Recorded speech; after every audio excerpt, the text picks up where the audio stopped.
Why you stay broke choosing the wrong investment. Picture this: two people, same age, same income, same city, same amount of money saved. 20 years later, one is financially free, the other is still stressed about money. And the craziest part, the difference wasn't intelligence.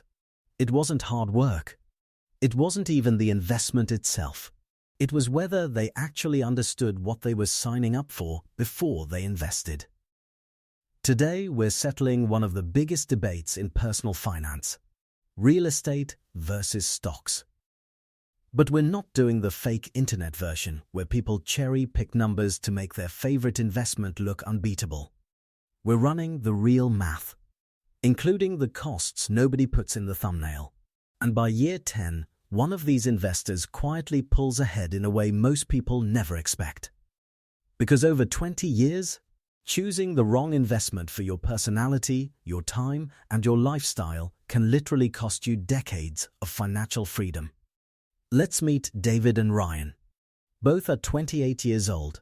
Both make about $55,000 a year. Both saved $50,000. Same starting line. Completely different decisions. David gets obsessed with real estate investing videos. He decides to buy a rental property. Ryan does something far less exciting. He opens a brokerage account, buys index funds, sets up automatic investing. Then, basically, forgets about it. Nobody thinks Ryan is interesting. Nobody congratulates him. Nobody calls him a future millionaire. But what happens over the next 20 years is where things get very interesting. And here's the first trap that quietly destroys a lot of investors. We massively overvalue investments that feel impressive and undervalue investments that feel boring. But feelings are not math. David buys a $250,000 rental property.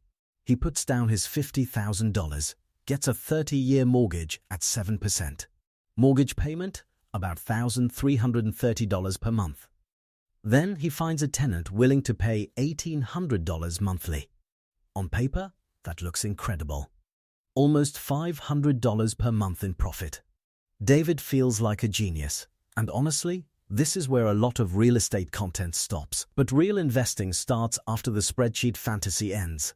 Because within 3 years, property taxes hit. Insurance rises. A water heater breaks. A tenant moves out. Repairs pile up. Weekends disappear. And suddenly that easy cash flow starts shrinking fast.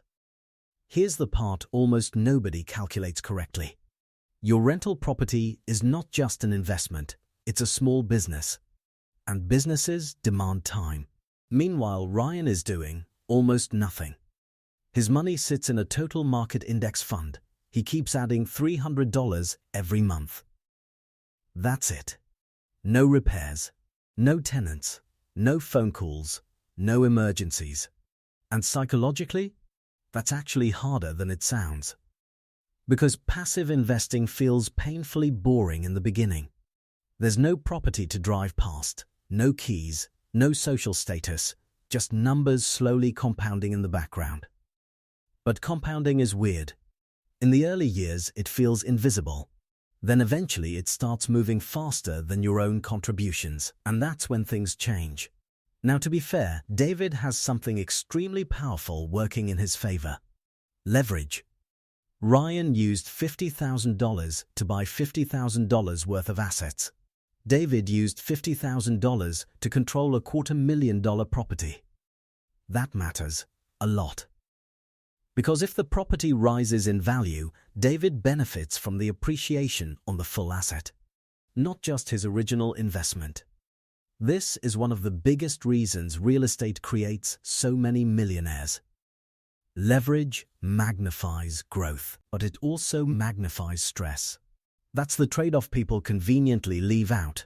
And now we get to the part where this comparison completely changes, because by year 10, they're surprisingly close. David's property has appreciated significantly. His equity has grown to roughly $170,000 to $185,000. Sounds amazing. But getting there required debt, maintenance, vacancies, rising insurance, rising taxes, constant management.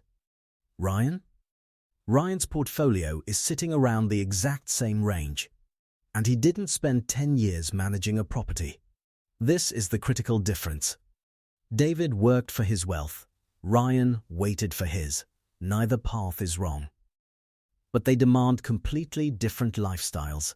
Now, before you decide stocks are automatically better, let's talk about the part people completely underestimate: volatility. Because market crashes sound manageable in theory, until your portfolio drops 30% in a month. That's not a spreadsheet problem anymore. That's psychological warfare. And this is exactly where most investors destroy themselves. Not because the market crashes, but because they panic. They sell at the bottom, then wait too long to buy back in, and the recovery happens without them. This is why emotional discipline matters more than investment intelligence. Most wealth destruction is behavioral, not mathematical. But now comes the most important question. Which investment actually wins after 20 years?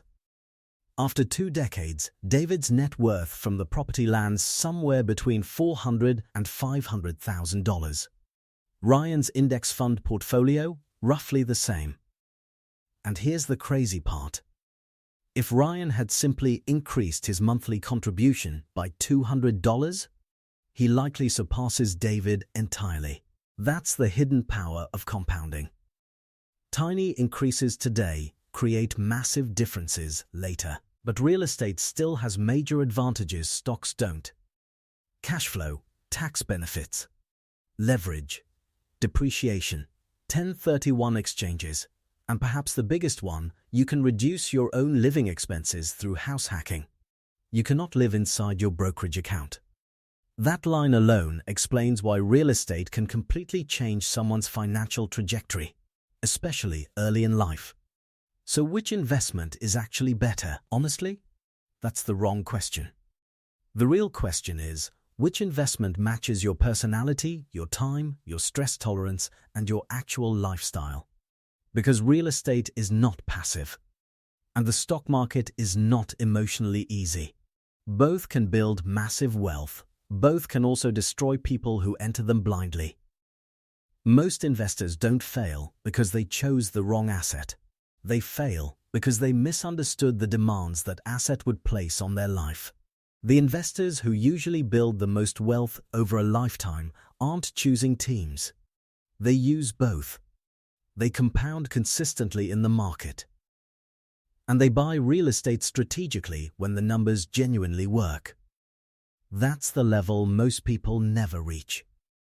And next week, I'm going to show you what happens when you combine both strategies over 20 years. The results are honestly shocking. Also, I built a free calculator that lets you compare your own real estate versus stock market scenario using your income, savings, and monthly contributions. It's linked below. And I want to know, which path are you on right now? Real estate, stocks, or both? Drop it in the comments. I read every one.